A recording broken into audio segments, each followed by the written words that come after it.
By 1975, the Huey had been flying over Vietnam for more than a decade. It had carried soldiers into battle, lifted the wounded to safety, and outlasted thousands of men who once depended on it. But now, the war was ending. The Paris Peace Accords had collapsed, and the North Vietnamese army was advancing south, fast. South Vietnam was falling, city by city. And the Huey, that faithful machine, was once again at the center of it all. In April 1975, Saigon was surrounded. The skies above the city filled with the beating of rotor blades, hundreds of Hueys, flying non-stop evacuations. The mission was simple: get as many people out as possible. American civilians, diplomats, Vietnamese allies, all scrambling to escape before the city fell. The U.S. called it Operation Frequent Wind, the largest helicopter evacuation in history. Frantic radio chatter: "We are overloaded! We are overloaded!" The Hueys flew from the embassy rooftop, from parking lots, from courtyards, any place a rotor could spin. Some carried 30, 40 people, far more than they were built for.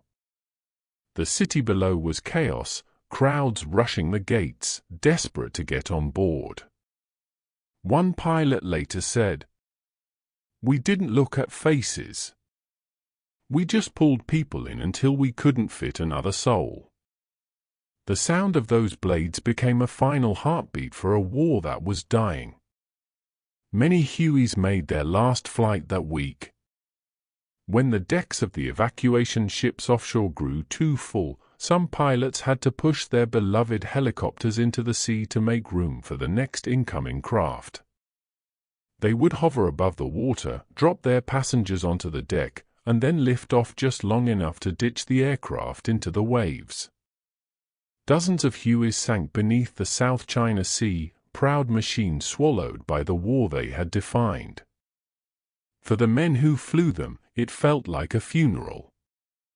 "It wasn't just metal we were losing," one pilot said.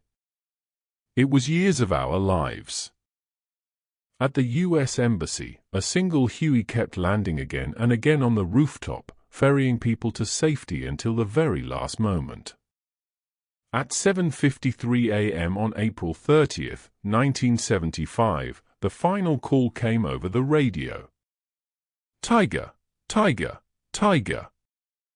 The signal to end all evacuations. Minutes later, North Vietnamese tanks rolled through the gates of the presidential palace. The war was over. The Huey's final mission in Vietnam had ended, not with victory, but with escape. Yet for millions watching the news, the images of those final flights, Hueys lifting from rooftops, refugees clinging to skids, helicopters falling into the sea, became the defining pictures of the war's end. The Huey had carried both the beginning and the end of America's longest war. It had come to symbolize more than military power. It symbolized the human cost, the courage, and the chaos that marked every chapter of Vietnam. Even today, that sound, thump, thump, thump, stirs something in those who remember. For veterans, it can mean rescue. For others, loss. For history, it means a machine that became a memory. The Huey's last flight over Saigon wasn't just the end of a war. It was the final echo of an entire era.